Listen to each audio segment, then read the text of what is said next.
You ready? I am. Everybody, here is Jim Cathcart. How would the person I'd like to be do the things I'm about to do? It's much better when you can see from a higher point of view. How would the person I'd like to be do the things I'm about to do? If you want to build a better world, be a better you.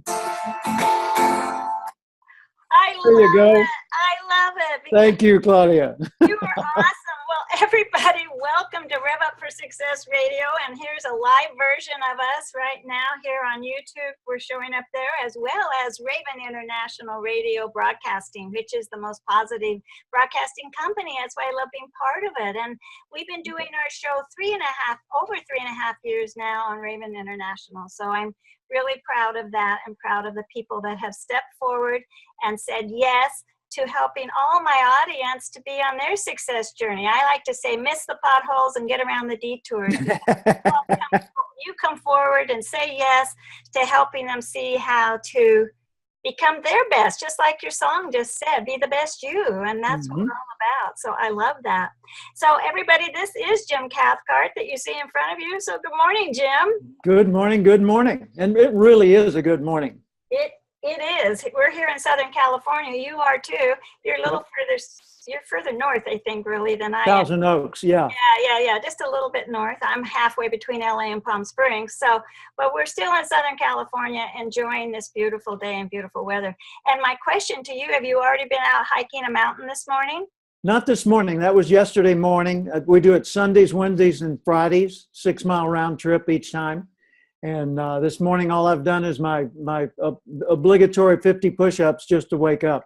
So I got 50 more to go before the day is over. My husband does that too. Yeah. Both of you, my hat's off to you.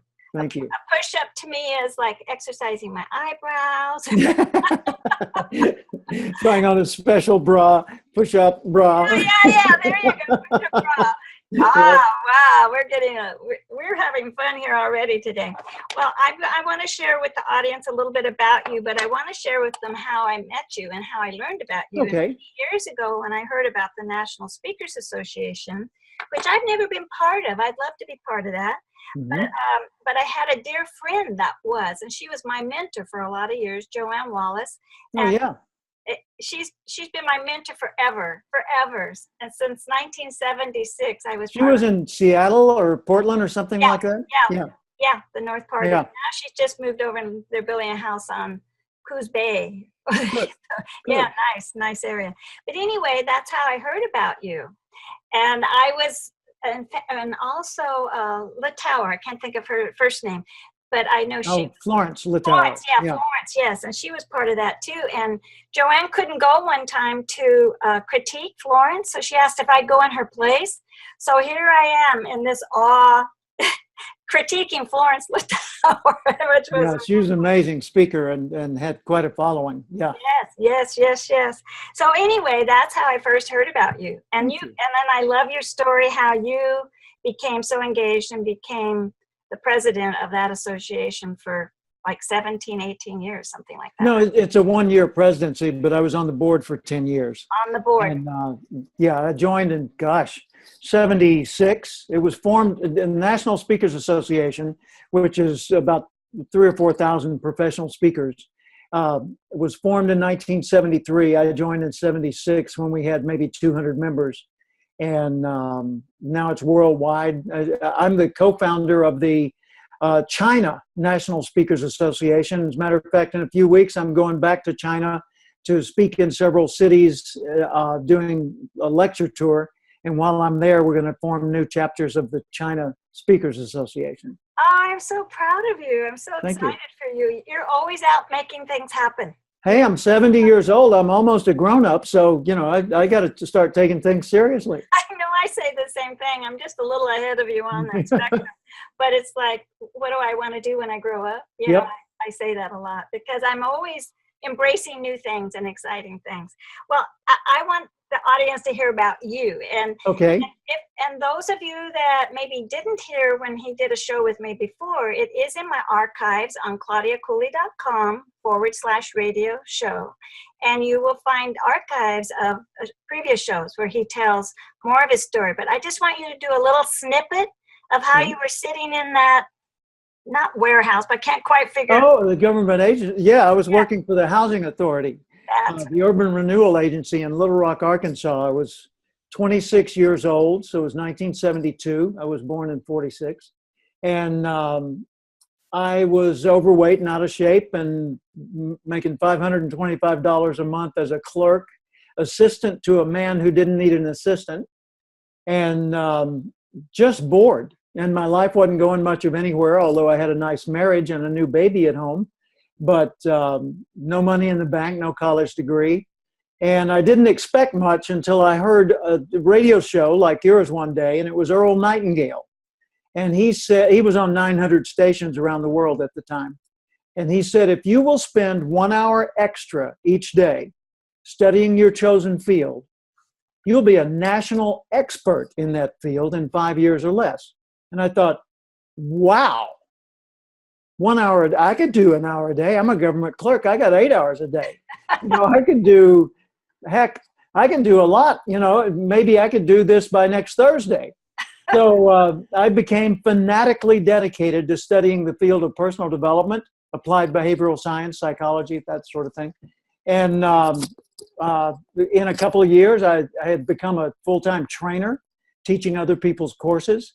And then I started developing my own courses, and then I started my own business. And since that time, I've been a professional speaker and trainer and author. I've written 18 books, published them worldwide, had 2 or 3 international bestsellers. I've delivered 3,000 speeches, been president of the National Speakers Association, inducted in the Speaker Hall of Fame, inducted into the Sales and Marketing Hall of Fame in London for my work on the concept of relationship selling, and received the Golden Gavel Award from Toastmasters International, which is their sort of their lifetime achievement award that they give to a non-Toastmaster. So, and my mentor, Earl Nightingale, had been a previous recipient of that.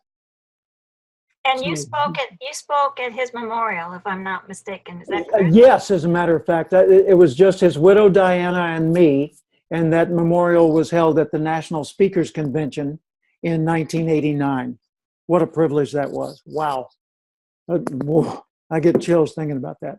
Well, he's been a mentor, even in, from reaching back to us. He's been a mentor to many of us over the years, and a strong influence in our society. Some other things too. I love what your expertise is in helping people succeed. Mm-hmm. And you've done that with That's been my motto since I started my company back in the 1970s.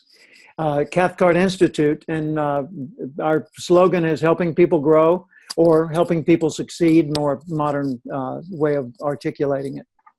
Well, and I have to also throw in here that you're a hiker. Yeah, mountain trail runner.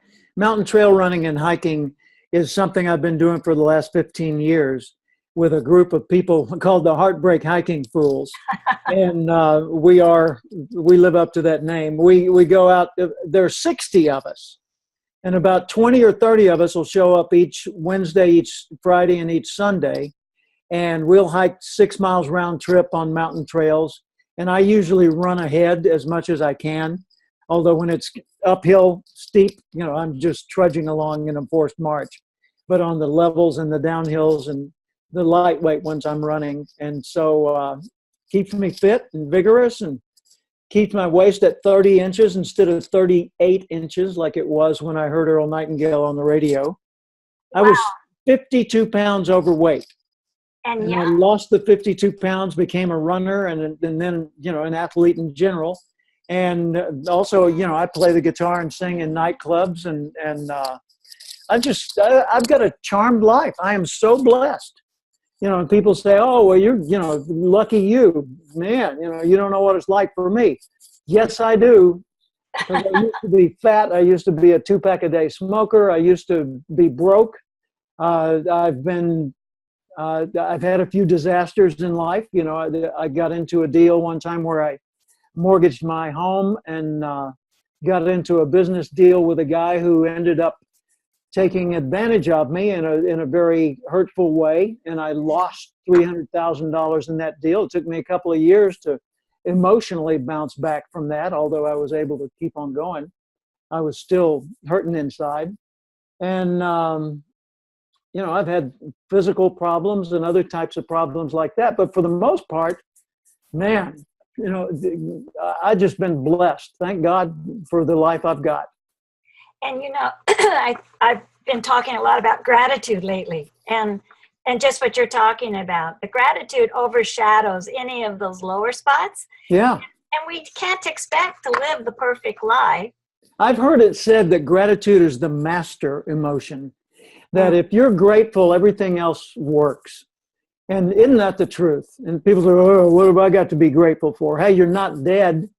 You can still speak. You probably had food today. You no doubt have an indoor place to live. So what could you be grateful for? Probably 100,000 things you don't even bother to notice. So, I'm grateful when pain goes away. Uh-huh. I'm grateful when pain's not so bad that I can't stand it. If I have pain. Gratitude is the way to see the world. You look through a gratitude filter, a thankfulness filter, and everything else takes on a different glow. And it makes you more appreciative of others, more empathetic, more sympathetic to other people's scenario. I think in a spiritual or psychological sense, I think gratitude is magnetism. I think that if you have a grateful mindset, you literally attract to you more good. They say in the Bible, it says, whatsoever you ask in prayer, believing, you shall receive. Uh-huh. But whether you're religious or not, understand philosophically that is a solid concept. Because if you're praying shouldn't be pleading and begging. Praying should be, thank you, Lord, for this. And please help me find the way to get that, whatever you're praying to acquire or achieve. But if you believe you're going to get it, then you pray gratefully. You don't pray pleadingly. You don't play, oh, please, I know I've been bad, but would you just this one time, could I, would I, oh, sure. No, it's more like, Lord, I know there's a lot more living I can do, and there's a lot more good I can give the world. Help me notice the opportunities and take advantage of them. Wow. Well, and we were going to talk about, because you also often talk about living life intentionally. Absolutely. So this is kind of in that concept, right? That's true. And if you think of the word intentional, it boils down to, I meant that. I heard years ago someone criticizing Barbara Streisand for being too much of a perfectionist. And I said, wait a minute. I said, do you like her music? Oh, I love her music. Do you think it's because she just is gifted with a good voice and just shows up? Or do you think that the way she moisturizes her voice, the way she exercises her throat and her vocal cords, the way she positions herself related to the microphones, the way the room is arranged, the way the music is paced, the way everything is done is absolutely intentional so she can get it as close to perfect as she could? Well, yeah, no, not well, yeah. You don't brush that aside. The people that excel at the top of their field are the people who have a higher percentage of intentionality in what they're doing. The people who deliver a great speech may have the gift of gab, maybe they don't. But whether they do or not, if they're more intentional about what they're thinking about, what they're focusing on, how they're talking about it, what parts of the story they leave in or leave out, where they're looking, the eye contact in the audience, how early they show up, how they acknowledge their introducer when they're walking onto the stage, what they're doing before they walk on stage, whether their legs are crossed, restricting circulation, or uncrossed, and they're doing a little bit of abdominal breathing just to get the flow ready so that when they're introduced, they stand up and they've got their full strength and coordination going with them as they walk to the stage. whether their first glance at the audience is with a smile or not, whether they stand in the light or near the light or at the lectern with this Frankenstein light coming up from below. Or see what I'm talking about? Every single thing, the more of it that is intentional, the more of it's successful. The same thing's true for what you do first thing in the morning, what you do first thing when you arrive at work. We joke in the South. I grew up in Little Rock. So we joke, a lot of people spend way too much time fixing to go to work. In other words, they show up at the office, but first they go get their coffee, and then they go say hi to their friend, and then they ask so-and-so about their kids, and then how was your weekend, and then they sit down, and then they arrange the things on their desk, and they get their headset just right, and they're positioning their monitor. And so far, there's zero productivity. Not a single thing has happened to move the ball forward and make the world a better place. All they're doing is indulging their own comfort. And that's fixing to go to work. Well, don't do that. Be more intentional. Show up early enough to be ready to go to work the moment that time arrives. And then focus on doing the things that are going to be productive and useful instead of just the things that are going to be busy and active. Right. You should be intentional about what time of day you're making sales contacts versus doing administrative work. That's woohoo! Yeah, that's a lot of answer. I just finished a little doing bit of question, a whole lot of answer. No, but I've been doing my 7-minute to ignite your week. And we just talked about today, this morning at 9, the self-discipline and determination. And everything you said right here fits right into that. Totally. And self-discipline, people think of self-discipline as something hard, something painful. I don't see it that way at all. I see self-discipline as simply keeping your agreement with yourself. I said I was going to do this. Like if someone says, I'm going to stop smoking, or I'm going to eat more healthy, or I'm going to contact more people, or whatever it happens to be. Well, who are you promising that to? Forget about the other people. It's you that you've got to be faithful to. So keep your agreements with yourself. Well, I don't have the strength that you have. Neither did I. See, that's the key. Everybody I know a lot of people who are self-made multimillionaires, really, really successful people. I know people who are world famous and people who are unknown but wealthy and amazing, and they're doing a lot of good in the world. They didn't start out that way. A lot of them started out with almost nothing, and some of them started out with literally nothing. I know one guy who started out after World War II. First off, he got kicked out of the military because he didn't behave himself. So he got kicked out of the military. He came back to the United States, and he was sleeping under park benches. So he was homeless. He was in New York City, sleeping under park benches, and he would scrape together enough money to go to this one little coffee shop and get a cup of coffee. And one day he was in there, and the owner was talking about the fact that he was going to go out of business. And this guy said, give me the business. He said, what do you mean?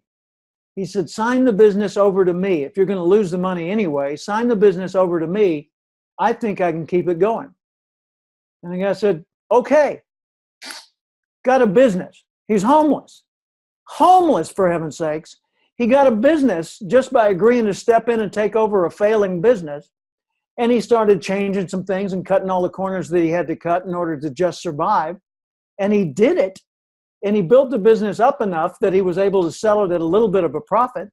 And then he moved west to get to warm weather and found another guy. He ran into another guy, and they started building homes, working for other people.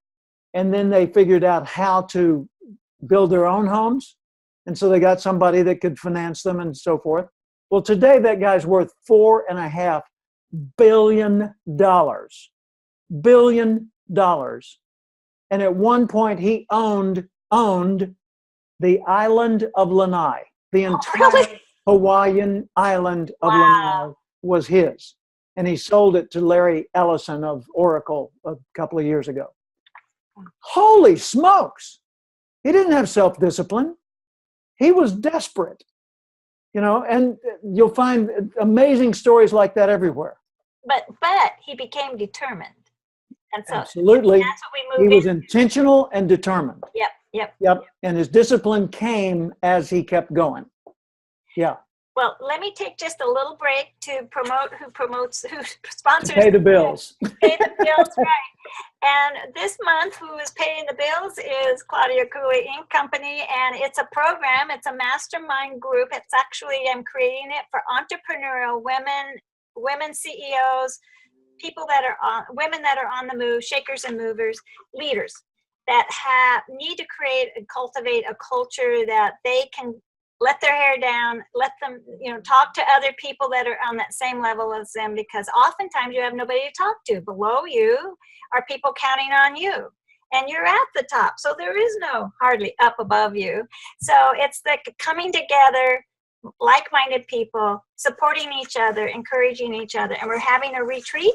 We're creating a retreat, kind of a spa. There's going to be massage for everybody, going to be wine, going to be a brunch, going to be some interactive activities to work on your dream. So it's going to be a great activity. So this is how you want to connect. You want to go to Claudia at claudiacooley.com. That's Claudia at claudiacooley.com. And in the subject line, put confident woman. And we're creating a group of 15 women to empower you and to help you be stronger in your journey as you lead other people, because we want you to be making your difference so others can be making their difference in the world. So that's what we're up to. Wonderful. Where are you going to be holding the retreat? We're going to be holding it in the Pomona, California area, which is just east of LA. East of LA. So it's good for everybody in the Southern California. It's within an hour of most everybody. So there you go. Anyway. Pomona, when I was in Arkansas, was known to me because of hot rods. Oh, of course. Yes. There was going down to Pomona and really let them know, yeah, that I'm the meanest machine in town. But he gonna shut you down when I turn it on, wind it up, blow it out, GTO.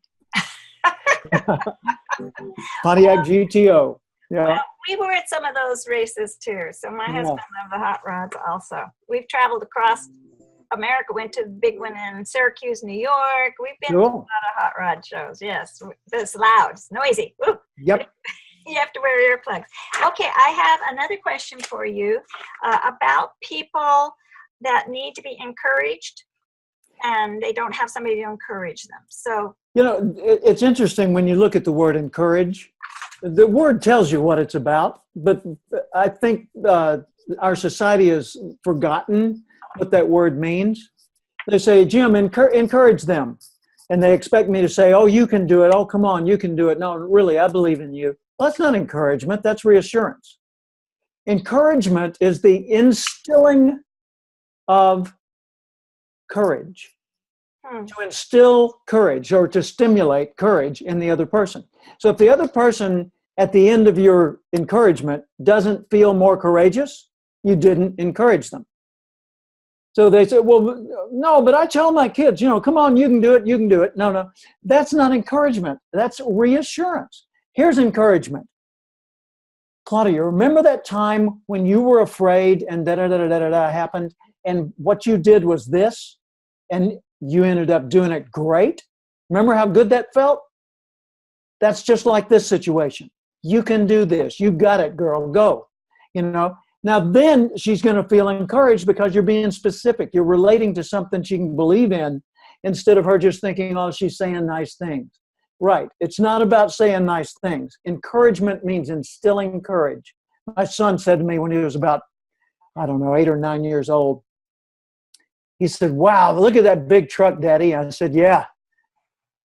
He said, I'd like to drive one of those, but I can't. I said, sure you can. He said, no, I can't. I said, why not? He said, I don't know how. I said, could you learn? He said, yeah. I said, so you could drive that truck? He said, no, I'm not big enough. I said, but as you grow older, you'll be big enough. And then you could drive that truck, right? Right. I said, and right now, if you had something that would help you reach the foot pedals and turn the steering wheel and sit high enough in the seat, you could actually drive it right now.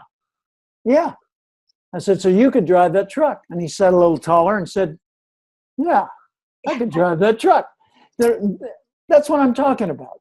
So encouragement needs to be something that instills courage. I love that. Very good. Well, do you want to share a little bit about the Acorn, the book and the Acorn and the gist of what kicked you off, so to speak? Absolutely. I wrote a book called The Acorn Principle, and it was published by St. Martin's Press. It's still available. And I revised it in 2015, so it's relatively current. The Acorn Principle is the seed of your future successes already lives within you. In other words, your acorn, it's already in there. And in one acorn, there are millions upon millions of oaks.